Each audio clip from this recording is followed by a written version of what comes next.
आपने पुरानी फिल्मों में देखा होगा कि जब पुलिस वालों का बदमाशों से या डकैतों से आमना सामना होता है तो ऐसी कंडीशन में बदमाश एक सीटी बजाता है और घोड़ा दौड़ता हुआ आता है। जब घोड़ा दौड़ता हुआ आता है तो सीधा पहुंचता है अपने मालिक के पास और मालिक को बचाते हुए वो वहां से पुलिस के बीच से लेके भाग जाता है। ऐसी न जाने कितनी फिल्मों में ऐसा दिखाया गया है, ऐसे न जाने कितने किस्से हैं, लेकिन यही किस्सा अगर सचमुच हो तो वाकई अपने आप में हैरानी होगी। और हैरान करने वाली बात भी है, मैं अगर उत्तर प्रदेश के इतिहास की बात करूं तो ऐसा कोई बदमाश नहीं है, ऐसा कोई डकैत नहीं है जिस पर इतने सारे पुलिस वालों को मारने की उसका नाम जुड़ गया हो। तो मैं बात कर रहा हूं, एक शाहजहांपुर एक ज़िला है और उस ज़िले का एक थाना लगता है परोड़, और परोड़ थाना क्षेत्र का गांव लगता है पूरन नंगला। दरअसल यहाँ का रहने वाला कलवा यादव डकैत जो अपना आप में बहुत ज़्यादा फेमस रहा है, लेकिन उसका जो कई वर्षों का जो इतिहास रहा है उसमें उसने न जाने कितने अपराध किए हैं, लेकिन उस अपराधी को अंजाम तक पहुंचाने यानी कि उसका खात्मा करने, उसको यहाँ से इस धरती से उठाने वाले जो व्यक्ति हैं, आज मैं उन्हीं के पास हूँ, आज मैं उनके साथ हूँ। तो आज हम उनसे बात करेंगे और हमारे आज उस्मान सैफी सफ़र के साथ हैं अमरोहा ज़िले का जो नगर क्षेत्र है वहाँ के सर्किल ऑफिसर विजय कुमार राणा जी हैं। तो विजय कुमार राणा जी से बात करेंगे उसी डकैत के बारे में जो कि एक सीटी बजाया करता था और घोड़ा दौड़ता हुआ आया करता था और बचाकर उन्हें ले जाया करता था। सर नमस्कार, आपका स्वागत है। शायद थैंक यू। तो हम बात करें सर कलवा डकैत के बारे में, तो क्या मतलब इसकी अगर हम शुरुआती बात करें तो शुरुआत मतलब कैसे हुई होगी इसकी? कलवा कोई बहुत अमीर व्यक्ति नहीं था, लेकिन एक गांव पड़ता है जो कटरी क्षेत्र का ही है, शाहजहांपुर के परोड़ थाने का पूरन नगला गांव है, जहां उसकी शुरुआती दौर में उसी के गांव के गिरहन व्यक्ति थे जिनसे उसकी आपसी लड़ाई थी, जिसको लेकर के वो कटरी में उस समय जो बागी क्षेत्र कहा जाता था उसमें उतरा और एक काफ़ी बड़ा गैंग चलता था बड़े लल्ला छोटे लल्ला के नाम से, उसका वो सदस्य बना। धीरे धीरे चूंकि बड़े लल्ला छोटे लल्ला गैंग जब समाप्त हुआ तो वो इतने उस पर पहुंचा ऊंचाई पर कि उसने उस गैंग की कमान एक नज्जू नामक और अन्य साथी था उनको उसके साथ संभाल ली और वो गैंग कल्लू नज्जू के नाम से प्रारंभ हो गया, एक नाम हो गया उसका। उसमें सबसे शुरुआती दौर में जब कल्लू, ये हम जो बात कर रहे हैं वो कौन से सन की बात होगी? ये लगभग 95-96 में ये व्यक्ति प्रसिद्धि पाना शुरू किया उस गलत क्षेत्र में, अपराध के क्षेत्र में। और उसके बाद इसके द्वारा संभवतः एक साल में सही डेट या सन तो अब मुझे याद नहीं है, इसने एक मरुधर एक्सप्रेस में डकैती डाली थी जिसमें लगभग जो मुझे याद है 25-26 बदमाश थे जिन्होंने वो दोनों तरफ से घोड़ों से ट्रेन को कवर किया था। उसमें पुलिसकर्मी भी मारे गए थे, 2 पुलिसकर्मियों की मृत्यु हुई थी और ये उनके हथियार भी लूट ले गए थे और काफ़ी बड़ी डकैती मरुधर एक्सप्रेस हुई थी। आज वर्तमान में वो कासगंज जिला है, पूर्व में वो एटा जिला था। उसके बाद ये धीरे धीरे बढ़ता गया और इसने दूसरे क्षेत्र में भी उस समय पर अपराध में अपना पदार्पण किया, जो क्षेत्र अपहरण का क्षेत्र कहलाता था। और उस क्षेत्र में पहले शुरुआती दौर में इसने खुद अपहरण करने शुरू किए, लेकिन धीरे धीरे इसका नाम और वो इतना बढ़ गया कि इसने छोटे गैंगों से अपहरण करा करके उन व्यक्तियों को अपने पास रखकर और बड़ी फिरौती लेना प्रारंभ कर दिया। 2004 में जब मैं बरेली में नियुक्त था उस समय कुछ ऐसी घटनाएं हुई। उससे पूर्व में एक हमारे बैचमेट थे राजेश कुमार सिंह और कंपिल में थाना अध्यक्ष थे, उनकी इनके साथ मुठभेड़ हुई जिसमें वो मारे गए। साथ में 3 और पुलिसकर्मी मारे गए, उनकी पिस्टल कार्बाइन भी ये लूट ले गए थे। उससे फायर पावर भी इसकी बढ़ती गई है, जब जब इसने पुलिस को नुकसान किया उसकी फायर पावर भी बढ़ती गई क्योंकि ये उनके वेपन भी लेके जाता रहा। जिन पुलिस, उसमें खास बात ये थी कि SLR भी इसके पास थी, इसके पास कार्बाइन भी थी, इसके पास 9mm पिस्टल भी सरकारी पहुंच गई थी। इसके अतिरिक्त इसके पास खुद की एक 30 स्प्रिंग राइफल थी जिसको ये स्वयं अपने पास रखता था और एक कार्बाइन को जब भी कभी जब शुरुआती दौर में हम लोगों की इसकी मुठभेड़ स्टार्ट हुई थी उस मुठभेड़ में एक विसिल बस्ती भी फायर पावर का इस्तेमाल ये करता था, तो वो सब लोग कहते थे सिटी बस्ती है, तो वो एक्चुअल में 30 स्प्रिंग राइफल के ऊपर इसने वो लगाई हुई थी एक एक्स्ट्रा नाल जिससे वो सिटी की आवाज आती थी। अच्छा, हम लोग धीरे धीरे इस गैंग के जब तलाश में निकले थे, चूंकि बरेली पोस्टिंग थी लेकिन ये कानपुर जोन और अब आज की वर्तमान आगरा जोन दोनों को मिलाकर के अपराध करता था, मतलब 7-8 जिले मतलब उसमें कम से करता था ये। इसमें बरेली, बदायूं, फरुखाबाद, एटा, आप कासगंज भी कह सकते हैं आप, उधर हरदोई तक ये कई बार जाता था। उसका जो जहाँ ये रहता था वो टोपोग्राफी ऐसी होती थी कि बड़ी बड़ी कटरी होती थी, बहुत डेंस कटरी थी, उसमें आदमी कुछ भी दिखाई नहीं देता था, 1.5 फीट के बाद शायद कुछ नहीं देख सकता था। लेकिन चूंकि पकड़े इनके पास आती थी, रैंसम कल्लू के नाम से बढ़ जाती थी फिरौती, और लोग भयभीत थे। इसके ऊपर जिस दिन इसका अंत हुआ था उससे पूर्व 106 मुकदमे इसके ऊपर दर्ज थे। बहुत सारे ऐसे मुकदमे थे जो इसके खिलाफ दर्ज नहीं कराए लोगों ने डर के। उस वक्त में मतलब कितने रुपए का ये इनामी रहा होगा सर? उस समय 2000 से ये 1 लाख का इनामी चल रहा था, और जब मृत्यु हुई है उस समय भी 1 लाख रुपए का इनामी था। अच्छा। इसके पास हमेशा गैंग में मेंबर्स बहुत थे, 20 से 25 आदमी लगभग हर समय साथ रहते थे। जहां तक मुझे याद है सबसे पहली मुठभेड़ हमारी, वैसे जो मतलब जिसे ऑफिशियल मुठभेड़ कहें, जिसके मुकदमा भी लिखा गया, और वो रखोली एक गांव पड़ता था, थाना सुनगढ़ी एटा में था उस समय, कासगंज डिस्ट्रिक्ट नहीं बना था। उसमें हुई थी सबसे पहली मुठभेड़। हम लोग रात में, जो हमारा मुखबिर तंत्र जो हमने अपने तरीके से विकसित किया था, उस मुखबिर तंत्र में सबसे महत्वपूर्ण बात ये निकल के आई थी कि आप दिन में घुस करके उसको मार नहीं सकते, या उससे लड़ाई जीत नहीं सकते, या उसको अरेस्ट नहीं कर सकते। दिन में ऐसे क्यों सर? ये वहां के लोगों को बताई हुई बात थी जो कि कटरी के जानकार थे, तो उन्हीं से वो लेकर के। लेकिन रात में घुसना पुलिस के लिए और खतरनाक था, क्योंकि वो जगह ऐसी थी, हमें उसके रास्ते नहीं पता थे। लेकिन टीम वर्क है, और एक टीम पहले डेडिकेटेड टीम उच्च अधिकारियों के से बात करके बनाई गई कि जो ये मान ले कि हम जाएंगे तो हम निश्चित रूप में से हमें कैजुअलिटीज का सामना करना पड़ेगा। अच्छा। ये बात पहले ही तय हो गई थी कि कुछ ना कुछ कैजुअलिटी हो सकती है। हम लोग गए तो ये 2 मई 2005 की बात है, और जब रखोली में पहली मुठभेड़ हुई थी तो इनके पास करीब 20-25 आदमी रहे होंगे। एक पकड़ भी उसमें छूटी थी। कादर चौक थाना बदायूं में पड़ता है, उसका रहने वाला व्यक्ति था जो इसने पकड़ की हुई थी, और गंगा के दूसरी तरफ एटा जनपद लगता था, रखोली की कटरी थी। उसमें जब मुठभेड़ हुई थी तो लगभग 45 मिनट तक गोलियां चली थी, और काफी उस बार पहली बार ऐसा हुआ था कि ये पुलिस को नुकसान नहीं पहुंचा पाया था। उसमें हम लोगों ने, जो अभी आपने एक बात कही कि ये सीटी बजाता था और घोड़ी आती थी, तो उसमें वो साक्षात हम लोगों को देखने को मिला था। जब हमारी फायर पावर इसके ऊपर हावी हो रही थी, हम लोग इसके ऊपर हावी हो रहे थे, तो वो घोड़ी आई और इसको बचा करके ले गई थी। अच्छा। ये चूंकि उस टाइम जब गोलियां चली थी उस टाइम तो हम आमने सामने नहीं देख पा रहे थे, उधर से ये काफी गंदी गंदी गालियां हम लोगों को दे रहा था, लेकिन गोली चला रहा था। जब लेकिन इसको लगा कि नहीं अब मैं निकल नहीं पाऊंगा, तो इसने घोड़ी का सहारा लिया, और घोड़ी को जब हम लोगों ने देखा कि ये भाग रहे हैं, तो घोड़ी बहुत ऊंचाई से गंगा में कूद गई थी और इसको लेकर के निकल गई थी। वो घोड़ी बाद में एक पुलिस इनकाउंटर के दौरान ही पकड़ी गई थी, और पकड़ने के बाद बरेली पुलिस लाइन में काफी लंबे समय तक रही थी। अब आज की डेट में क्या स्थिति है मैं सही नहीं बता सकता, लेकिन जो सुना है सम्मत है उसकी मृत्यु हो चुकी है। तो घोड़ी बहुत विवादों में भी रही है। विवादित में भी रही है, बिल्कुल ठीक बात है आपकी। और उस समय फिर कुछ, जब उस समय आदमी को लगता है कि नहीं पहली मुठभेड़ में हमने सफलता पाई और हमने कल्लू को भगाया, जिसका नाम उस समय अपराध में सर्वोच्च पे था, और हर पुलिसकर्मी की जबान पे ये नाम रहता था, और ये भी तय था कि उसको अगर किसी ने अरेस्ट किया तो बड़ा इनाम मिलना है। अच्छा, एक चीज़ मैं रोकूंगा आपके, आपने बताया कि 95 से शुरुआत होती है, हर बात कर रहे हैं आप 2005 के, लगभग 9 साल हो चुके हैं। तो 9 साल में कितने पुलिस वाले शहीद हो चुके थे अब तक? उस समय तक 21 पुलिसकर्मी इसने मार दिए थे, और उनके वेपन भी लूट लिए थे, जिससे ये बहुत ज्यादा अपने आप में मतलब ओवर कॉन्फिडेंट भी हो चुका था, अति आत्मविश्वासी भी था, और इसको ये लगने लगा था कि पुलिस इसके लिए कुछ नहीं है, जब चाहेगा तब उनको अटैक करके मार देगा।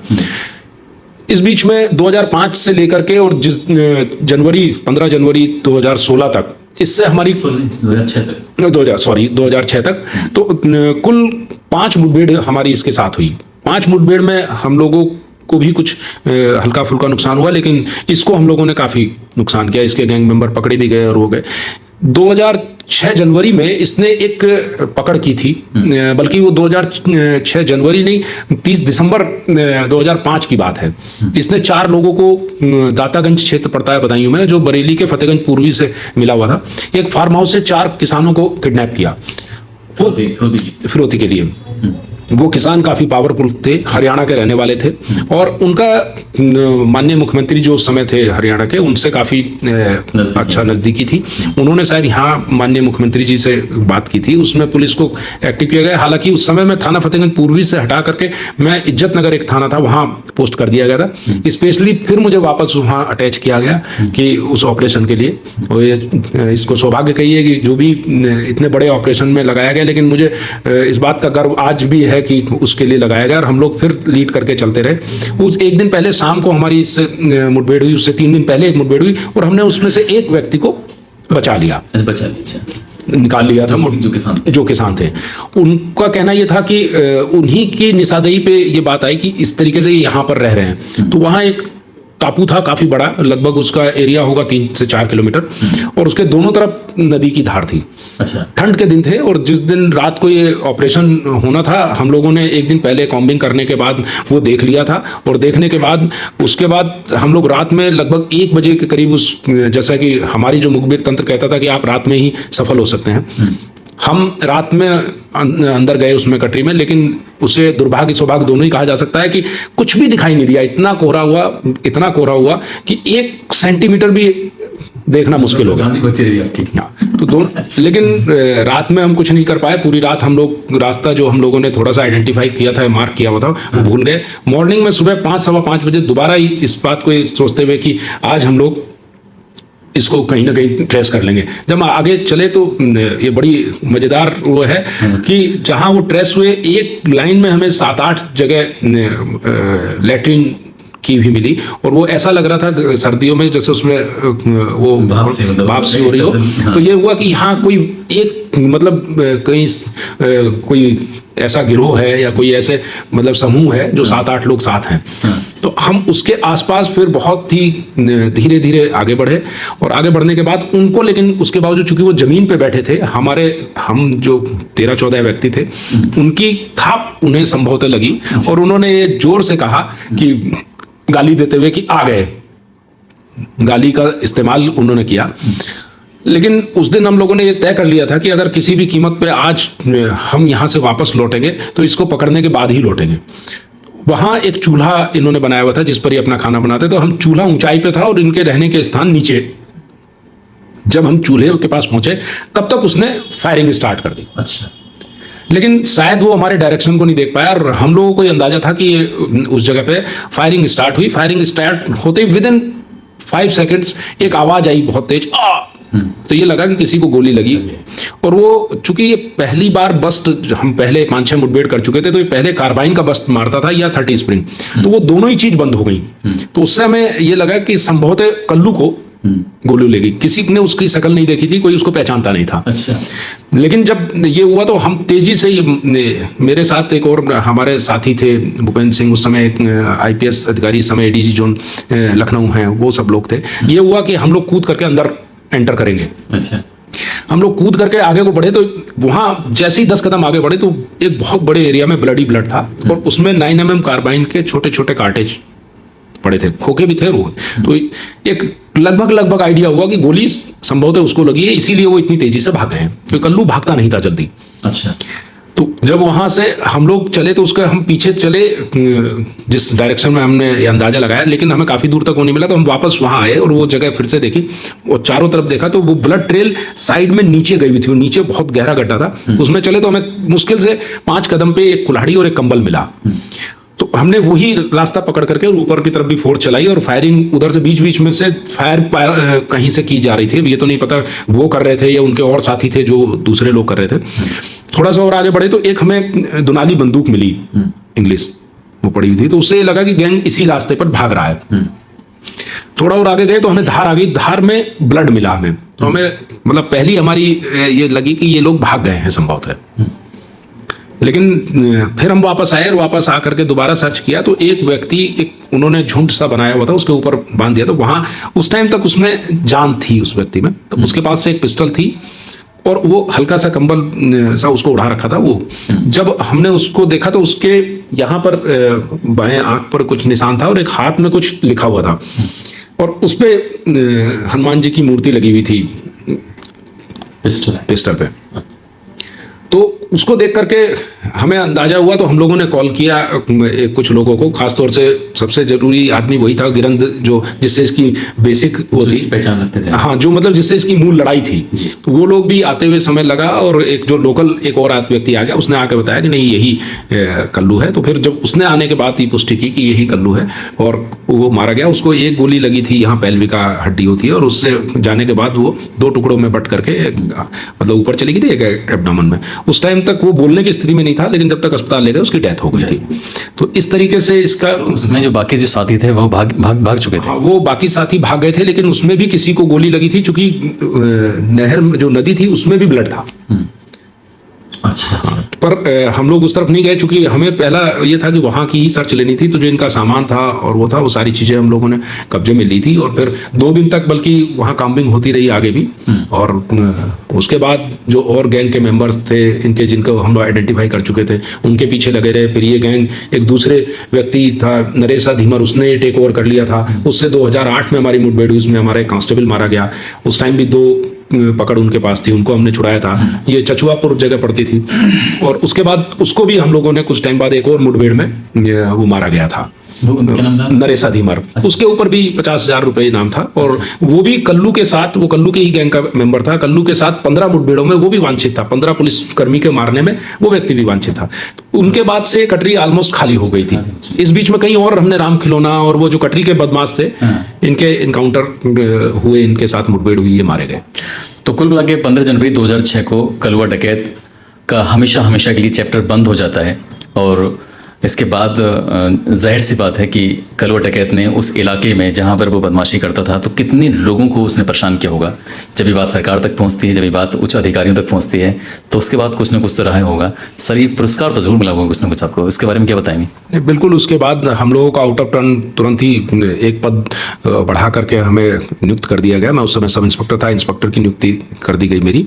और उसके बाद जो नियमानुसार कार्रवाई होती है, उसमें माननीय राष्ट्रपति द्वारा भी हम लोगों को वीरता हेतु पुलिस पदक दिया गया। और एक बार उसके उपरांत पुनः दोबारा भी एक और ऐसा ही, जिसमें मैंने बताया नरेसा धीमर वाला उसमें था, जिसमें हमारे कांस्टेबल को भी शहीद होना पड़ा था। उसमें भी माननीय राष्ट्रपति महोदय द्वारा पुनः वीरता का पुरस्कार दिया गया, पुलिस पदक दिया गया। 2 बार आपको सम्मानित किया गया, क्या बात है।